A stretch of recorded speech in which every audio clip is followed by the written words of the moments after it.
성경에는 한때 존재했지만 완전히 삭제된 여성이 있습니다.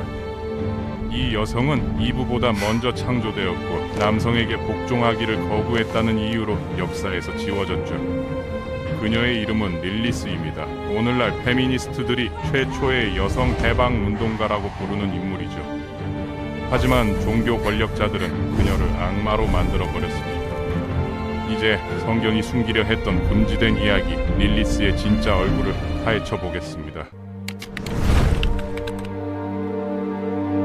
현재 우리가 읽는 성경에는 아담과 이브만이 최초의 인간으로 등장하죠. 그런데 고대 유대 문헌들을 자세히 살펴보면 전혀 다른 이야기가 나타납니다. 창세기 1장 27절에서 하나님이 자기 형상, 곧 하나님의 형상대로 사람을 창조하시되 남자와 여자를 창조하시고 라고 기록되어 있는데, 이 구절이 바로 릴리스의 존재를 암시한다고 고대 랍비들은 해석했거든요.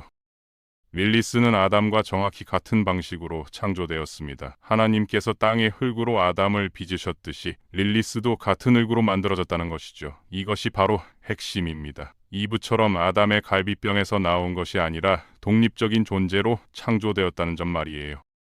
그렇다면 왜 릴리스는 에덴 동산을 떠나야 했을까요? 문제는 그녀의 독립성에 있었습니다. 릴리스는 자신이 아담과 동등한 존재라고 여겼어요. 같은 재료로 같은 방식으로 창조되었는데 왜 남편에게 복종해야 하는지 이해할 수 없었던 거죠. 특히 부부 관계에서도 그녀는 평등을 요구했습니다. 아담이 항상 위에 있으려 하자 릴리스는 나도 당신과 같은 흙에서 나왔는데 왜 아래에 있어야 하나요? 라고 반문했다고 전해집니다. 이러한 갈등은 점점 심해졌어요.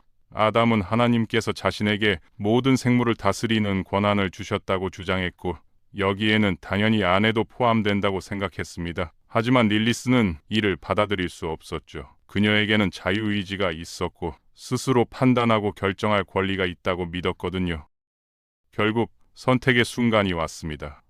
하나님께서는 릴리스에게 최후 통첩을 내리셨어요. 아담에게 복종하든지 아니면 에덴 동산을 떠나든지 둘 중 하나를 선택하라는 것이었죠. 릴리스의 대답은 명확했습니다. 그녀는 자신의 존엄성과 독립성을 포기할 수 없었어요. 낙원의 안락함보다는 자유로운 삶을 택한 것입니다. 이것이 인류 역사상 최초의 여성 해방 선언이었을지도 모르겠네요. 에덴 동산을 떠난 릴리스는 홍해 근처의 황무지로 향했습니다. 이곳은 문명에서 멀리 떨어진 거친 땅이었지만 그녀에게는 누구의 지배도 받지 않는 자유의 공간이었어요. 하지만 하나님께서는 그녀를 포기하지 않으셨습니다. 3명의 천사 세노이, 산세노이, 세만겔로프를 보내어 릴리스를 설득하려 했죠. 천사들은 릴리스에게 돌아오라고 간청했어요. 만약 거부한다면 매일 그녀의 자식들 중 100명씩 죽게 될 것이라고 경고했습니다. 하지만 릴리스는 굴복하지 않았어요. 대신 그녀는 천사들과 협상을 벌였습니다. 자신은 돌아가지 않겠지만 천사들의 이름이 적힌 부적이 있는 곳에서는 아이들을 해치지 않겠다고 약속한 것이죠. 이 협상은 매우 흥미로운 지점을 보여줍니다. 릴리스가 단순한 반역자가 아니라 협상 능력을 가진 지적인 존재였다는 것을 의미하기 때문이에요. 그녀는 자신의 신념을 지키면서도 현실적인 타협점을 찾을 줄 아는 정치적 감각까지 갖추고 있었던 거죠.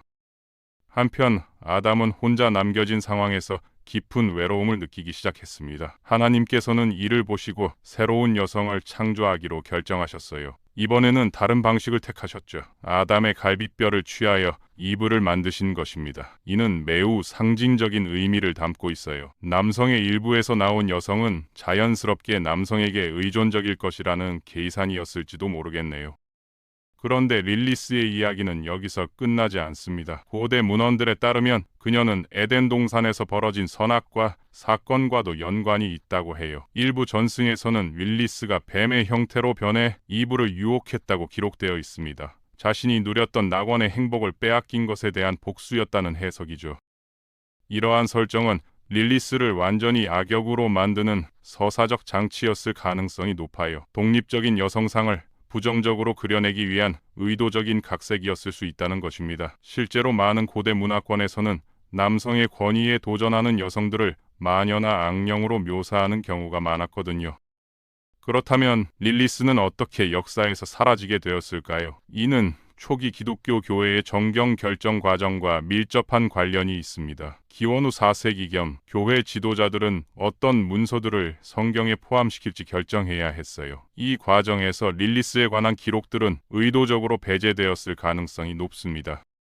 왜 그랬을까요? 당시 기독교는 로마 제국의 가부장적 사회 구조와 조화를 이루어야 했습니다. 남성의 권위에 도전하는 여성상은 사회적 안정을 해칠 수 있는 위험한 사상으로 여겨졌을 거예요. 릴리스의 이야기는 여성들에게 너무나 강력한 메시지를 전달할 수 있었기 때문입니다. 만약 최초의 여성이 남성에게 복종하지 않았다는 이야기가 널리 퍼진다면 당시 여성들도 같은 생각을 가질 수 있었겠죠. 실제로 고대 근동 지역의 다른 문화권에서는 릴리스와 유사한 여신들이 존재했습니다. 메소포타미아의 릴리투, 바빌로니아의 라마시투 등이 그 예예요.